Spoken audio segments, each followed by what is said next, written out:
প্রভু যিশুর নামে পিতা ঈশ্বরের কাছে সকল শ্রোতার জন্য মঙ্গল প্রার্থনা করি। আজকের পবিত্র বাক্য প্রেরিতদের কার্যবিবরণী 10 অধ্যায় 9 থেকে 16 পদ।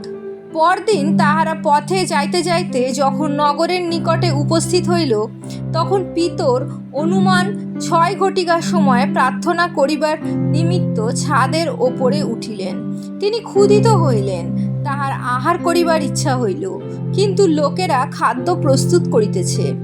এমন সময়ে তিনি অভিভূত হইয়া পড়িলেন, আর দেখিলেন আকাশ খুলিয়া গিয়াছে, এবং একখানা বড় চাদরের মতো কোনো পাত্র নামিয়া আসিতেছে, তাহা চারিকোণে ধরিয়া পৃথিবীতে নামাইয়া দেওয়া হইতেছে।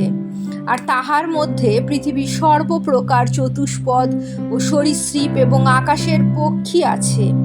পরে তাহার প্রতি এই বাণী হইল, উঠো, পিতর, বধ করিয়া ভোজন করো। কিন্তু পিতর কহিল, প্রভু, এমন না হোক, আমি কখনো কোনো অপবিত্র কিংবা অশুচি দ্রব্য ভোজন করি নাই। তখন দ্বিতীয়বার তাহার প্রতি এই বাণী হইল, ঈশ্বর যাহা সূচি করিয়াছেন, তুমি তাহা অপবিত্র বলিও না। এইরূপে 3 বার হইল। পরে তৎক্ষণাৎ ওই পাত্র আকাশে তুলিয়া লওয়া হইল। ইহাই প্রভুর বাক্য। ঈশ্বরের ধন্যবাদ হোক।